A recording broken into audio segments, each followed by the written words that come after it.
Hey everyone, it's Rachawl. If you haven't noticed, I cut my hair off. It's pretty short now, and I didn't do my mascara again today, so if my eyelashes look uneven, it's because I'm not wearing mascara. So today's video, I wanted to talk about something that's pretty common if you ever color your hair, or if you've ever had your hair dyed.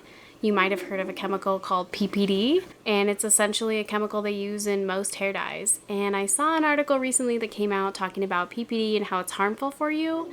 And I've seen a lot of companies say that they're PPD free. So I wanted to jump into that and find out, is it truly bad for you? Or is it just something that we can avoid? Is it something that's actually harmless? So we'll go ahead and we'll jump into it and find out.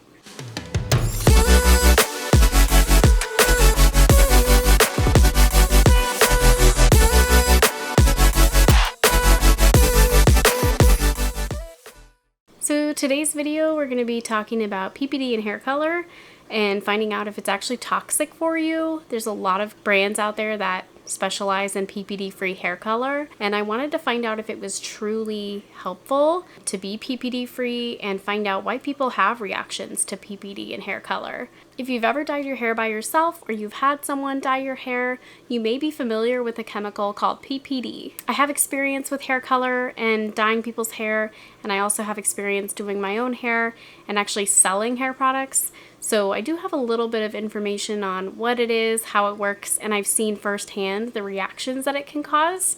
So I figured it would be really helpful for some people to get like a experienced person to talk about it. If you're not a cosmetologist, the only way that you may be familiar with this chemical is if you've seen a hair dye box labeled PPD free.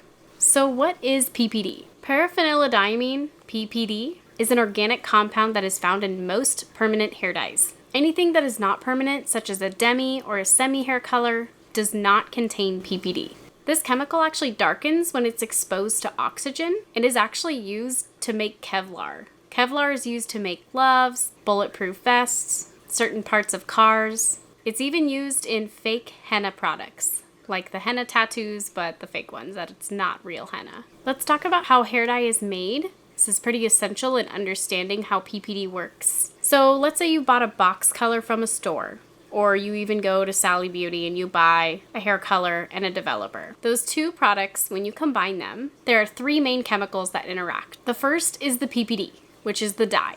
The second chemical that reacts is the ammonia, which is the alkaline chemical in this trio. And the third is the hydrogen peroxide, aka the developer, the stuff that you mix into the dye color. Hydrogen peroxide is an oxidizing agent. So like I said earlier, this chemical reacts when it's exposed to oxygen and it gets darker. So the hydrogen peroxide just speeds up the process. Hydrogen peroxide has two roles when it comes to coloring hair. First, it lightens the hair slightly to allow the color to attach easier. This is why sometimes when your hair is fading and the hair color is fading, it'll have like a red-orange tint to it. I have that in my hair. It's actually because the peroxide is lightening your hair before it dyes. So whenever you lighten your hair and you have dark hair color like me, it turns red or orange. The reason we keep all of these chemicals apart is because we want them to react on your hair. So we won't mix them until just minutes before the process begins. The ammonia raises the pH of your hair strand and allows the cuticles of the hair strand to open up and accept the color. The way that I like to explain this to people that don't understand is like a cheese grater. It has these tiny little holes that can only go in one way, and there's this sharp edge that sticks out. So imagine your hair strand looks like a cheese grater when the ammonia is exposed to it. Now the hair dye goes in the holes that the cheese grater has, and when the PPD enters the cuticle, which is the hole, it swells, so the molecule becomes too big for it to fall out. Your hair can only absorb so much dye. Each cuticle can only absorb so much. So using tons of hair color is actually not very beneficial because it's going to only absorb what it can. Then after the hair color process is done, you typically would use a pH balancing product afterwards. The pH balancing product like Olaplex, what it does is it closes up the cuticle and makes it flush with the rest of it. So imagine the cheese grater, it's completely smooth now. That's what Olaplex or any other type of pH balancing solution will do after you've dyed your hair. And that's why people feel like their hair feels healthier and smoother after they dye it, because by pH balancing it, it's actually closing off all those tiny little cuticles. So it makes your hair shinier and smoother. But dyeing your hair doesn't actually make your hair healthier. It just feels that way. Maybe we'll talk about that in another video. So now that we understand how PPD works and what its use is for, let's talk about the health concerns and things that people are worried about with this chemical. So what I know is that the darker the shade is, the more PPD is in it. They actually found that most people who have an allergic reaction to PPD have used black-based henna tattoos in the past with PPD in it, so the fake henna. This prolonged exposure to PPD in the skin basically forces your body to create histamines against it. So every time your body is exposed to this chemical, your body already knows how to fight it off. So you'll swell and you'll start to get really itchy, which is what happens to most people that have a PPD allergy. The reaction on people's scalp can range from itching and burning all the way to open wounds and blisters. When I worked in the beauty product store, I would literally see people come in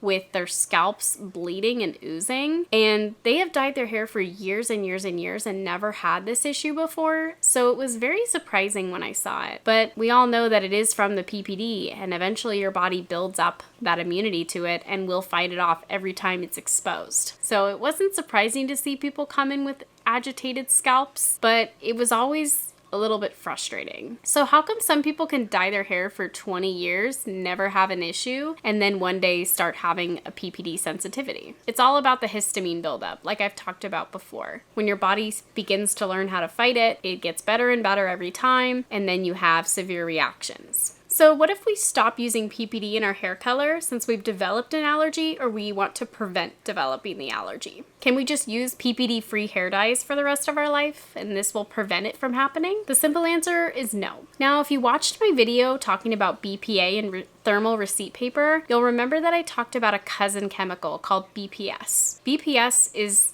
basically the replacement for BPA that companies came up with because they could not use BPA anymore in their products. BPS is still a known hormone disruptor. So just because it's a different chemical, it actually still has the same dangerous properties that BPA does. And this is exactly what happened in the PPD-free market. They created a chemical called PTD, toluene diamine, but as I've learned recently, there's actually a potential for cross-reactivity. Because they're such similar chemicals and they have such similar chemical compounds, and you've already developed a sensitivity to PPD, there is a risk that your body will still see this as PPD when you place it on your skin and on your scalp. It may take more time for your body to react against it, which is why some people who switch to PPD-free hair dye notice a difference at first, but eventually your body will build up an immunity to it again, and it will start to flare up again every time you use it. The only recommendation that I found that doctors and hairstylists agree with is to avoid permanent hair dye altogether if you are having extreme reactions to it. Now I know what you're thinking. What do you mean I can't use permanent hair dye anymore? Semi-permanent, demi-permanent does not cover these gray hairs, okay? Or maybe that your roots grow in so fast that you're constantly having to dye them. So permanent dye is the way to go because they last a little bit longer. But there are some options out there besides semi and demi-permanent hair colors. Both of those types of colors tend to fade in about 2 to 3 weeks. If you have blonde hair or you're lightening your hair, bleach actually does not contain PPD. Because as we know, darker pigment, there's PPD, but when you're bleaching, there's usually no pigment in bleach unless you're buying bleach with toner, and that may have PPD in it, but regular bleach does not have PPD. The issue here though is if you're dyeing your hair blonde and you're bleaching it, the toners that you're going to use after bleaching, the blues and the purples, they tend to have PPD in them. The way to go around this is to purchase the blue and purple conditioners and shampoos and use those instead of toner, but your hair does have to be a pretty light level in order for these to work. Try to avoid using blue or purple shampoo too often. It dries your hair out like crazy, so I would switch to the blue or purple conditioner. If you have dark hair and you want to keep the grays at bay, you can actually purchase shampoos that have dark tint in them that are PPD free. It's semi-permanent in the shampoo, but how it works is every time you shampoo your hair, it's going to deposit a little bit of pigment, so it'll be much easier to maintain than having to dye your hair every 2 to 3 weeks with a semi or demi-permanent hair dye. I know these aren't really great solutions, and I realize as a society, we expect people to cover their gray hairs or to keep their roots in control, but honestly, is it worth stressing your scalp out and putting PPD everywhere and itching and burning scalp, I don't think so. It's not worth going to the ER and having an anaphylactic reaction to something just to cover your gray hairs. Now, what if you're the person that's dyed your hair for years and now all of a sudden you're concerned about having a PPD reaction in the future? What can you do to prevent this or at least make it better? Some people will never have this reaction, and this is really all dependent on how your body reacts to the chemical. If you are really concerned about a potential PPD reaction developing and you don't want to get ulcers and open wounds on your scalp, you can do these few things to keep an eye on it. Every time you go to dye your hair or go to the hair salon to dye your hair, you can do a patch test. A patch test is essentially where you mix up a tiny little amount of hair dye, like a teaspoon, you get it all processed, and then you place it onto behind your ear, onto the skin. This is going to show if you're going to have a reaction to it this time around or not. It seems tedious to do this every time, but this can save you from weeks of pain and suffering when you do get these reactions on your scalp. Within 10 to 15 minutes of this patch test, you'll know if you're gonna have a reaction or not. But there is a tip that you need to remember, and I truly believe that this is what causes people to develop the sensitivity to PPD, is when you leave the hair dye on your scalp for too long.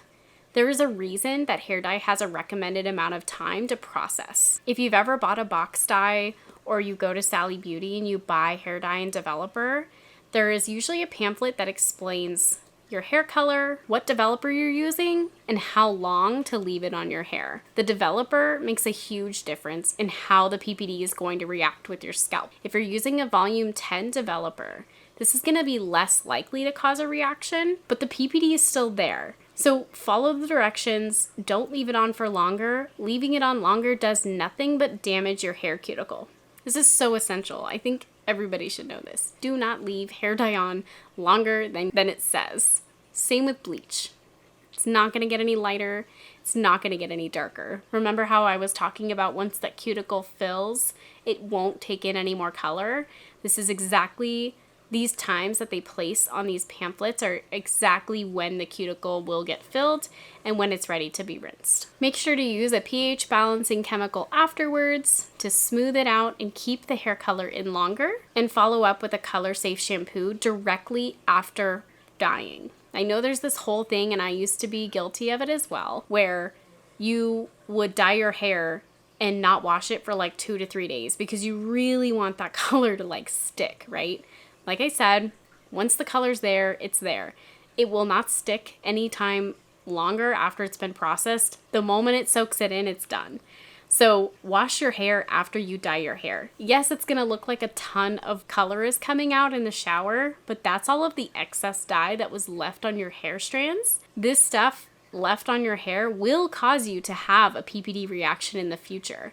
Like I said, the people with the black henna tattoos, they were just the reason that people were more likely to get a PPD reaction after the henna tattoos is because of the length of exposure they had. So if you shampoo the PPD off of your scalp immediately, it's going to lessen your chances of that exposure and of having a reaction in the future. Plus, you can avoid the scalp completely with your hair dye if you don't have gray hairs or crazy roots. You should also be doing your roots last anyway. The reason you should do your roots last is because, like I said, the peroxide lightens the hair strand. And if you put it on your roots first, you're gonna get hot roots, which is where they turn red and orange. And the parts that have been dyed before, usually from here down, they don't lift at all. They don't lighten at all. So you're gonna get these orangey yellow roots and then darker ends.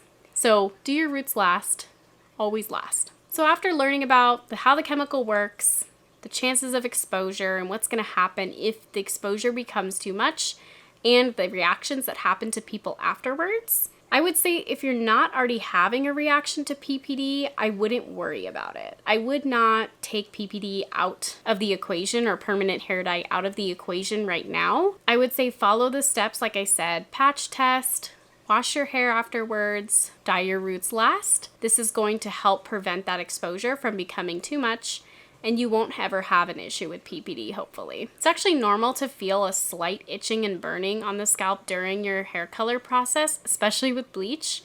It's actually the peroxide that's causing that regular itching and burning. If you've ever put peroxide on a wound, you will have felt that itching and burning before.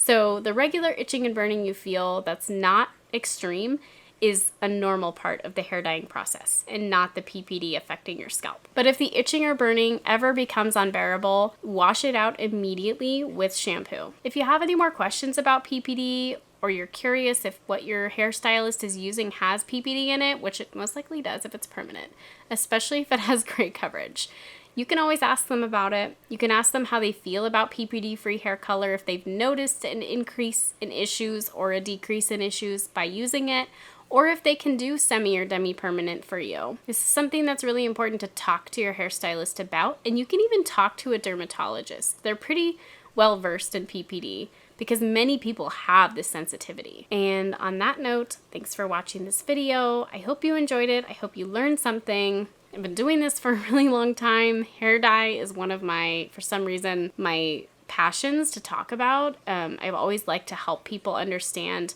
why they can't bleach their hair completely to a level 10 in 2 days or in 1 day. So if you ever, I might do more videos on hair color in the future, but I think for now this is a pretty good base to start from. It's important to learn what chemicals are in your hair dye, and every brand is different. Have a great day.